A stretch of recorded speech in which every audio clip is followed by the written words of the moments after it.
നമ്മുടെ ജീവിതത്തിൽ നമ്മൾ പ്രതീക്ഷിക്കാത്ത പല കാര്യങ്ങളുമായിരിക്കും ഓരോ ദിവസവും വന്ന് പെടുന്നത് കേട്ടോ.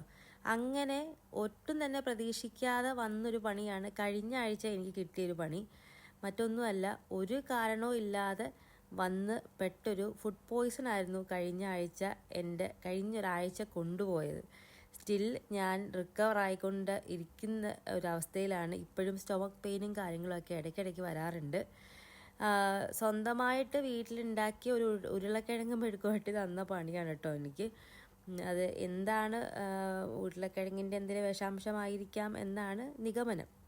അപ്പോൾ ഒന്ന് തലപൊക്കിയപ്പം പതുക്കെ ഒന്ന് കറങ്ങാനിറങ്ങാം, ജസ്റ്റ് ഒന്ന് റിഫ്രഷ് ആവാം എന്ന് പറഞ്ഞിട്ട് വീട്ടിലേക്ക് അത്യാവശ്യം വേണ്ട കുറച്ച് സാധനങ്ങൾ വാങ്ങിക്കാൻ വേണ്ടിയിട്ട് തൊട്ടടുത്തുള്ള മദീനയിലോട്ട് വന്നതാണ് കേട്ടോ. അപ്പോൾ ആദ്യമൊരു മുട്ടായിയൊക്കെ ആയിട്ട്, കുഞ്ഞ് സ്കൂളിൽ നിന്ന് വരുമ്പോൾ സന്തോഷം ആയിക്കോട്ടെ എന്ന് വിചാരിച്ചൊരു മുട്ടായിയൊക്കെ ആയിട്ട് അങ്ങനെ തിരിച്ച് വീട്ടിലേക്ക് വന്നു. ഇപ്പം ഞാൻ ഹെൽത്ത് വൈസ് ഓക്കെ ആയിട്ട് വരുന്നു.